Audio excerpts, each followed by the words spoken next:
I don't know how many people that you've talked to about like how they got into Linux, but with people from like your era, whatever generation, whatever term you want to use for it, always a very similar story. It's like, okay, I started on Red Hat Linux. I eventually started using Ubuntu. Like, it wasn't something because like Ubuntu was offering like a more like desktop friendly experience, better for the hardware you're using, something along those lines, I would assume. And then when Unity comes out, it's like, well, Well, okay, so like it's not that I dislike the Unity experience. I think that it was a major step forward. When the GNOME experience came out, it was actually my point of basically like when the GNOME experience and the Unity experience came out, it was very obvious that they were comparable. There were some right. similarities there. The difference between the two was that it felt like Unity was actually like targeting a real person. Like I felt like when I was using it, it's like, oh, there's things here. People are thinking about what I want to use. Things feel slightly integrated. It's like a thing. GNOME has for a long time felt to me like just somebody's vision of how people think they should use it. Like in some respects, very close to the Apple-esque approach, Right. without the pull to make them really something people wanted like everyone wanted.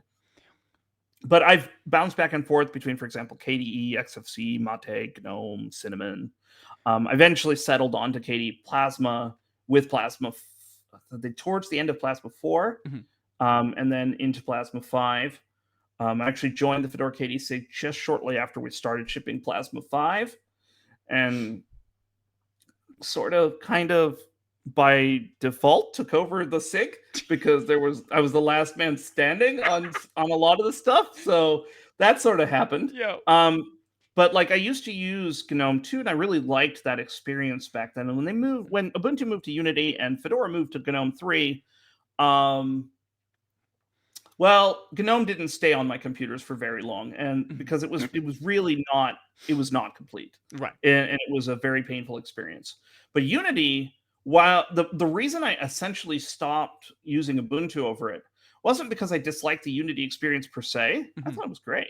The problem was that Ubuntu was horribly unstable all the time. Like I was actually having failed distribution upgrades, package updates going wrong, applications getting borked because of patches in GTK and stuff like that to make it all work. Like it superficially looked integrated and was a very clean experience.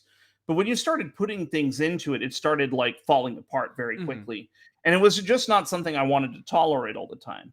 So I moved away from it, and for a while I used Cinnamon, and then Mate, and then eventually I landed on KDE Plasma. I guess it kind of makes sense why Ubuntu was really weird during that era, because they were very much trying to work out, like, can we not just be a computer operating system, but can we be something in the smartphone space? They had like the whole Ubuntu phone. There was the Ubuntu TV stuff, which hardly anybody remembers. There was the Ubuntu tablet as well, which was separate from the phone thing. They were doing all of these things at the exact same time. And I backed the phone. Oh, you did? Wow. I did.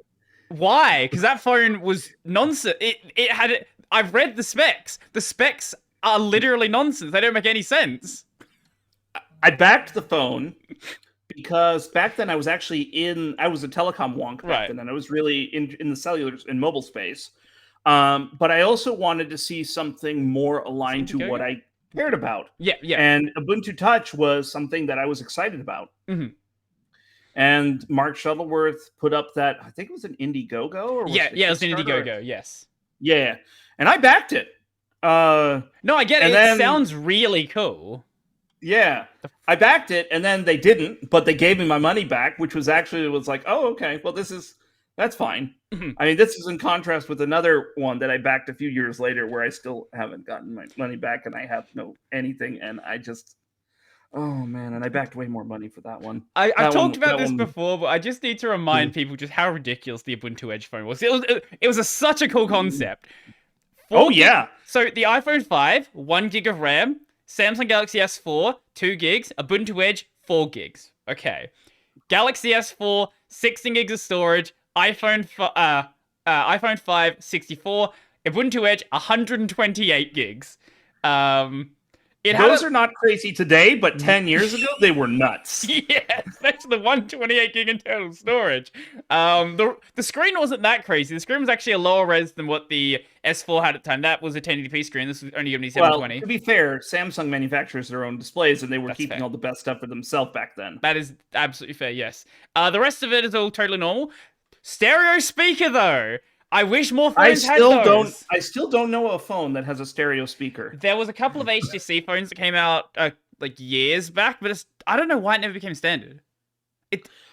I guess it's because it's really difficult to do it properly, like auditorily. Like, having spatial audio on a phone means that essentially you got to have speakers in two places. Right. Aside from the circuitry nightmare that's going to create, how does it make a phone call sound?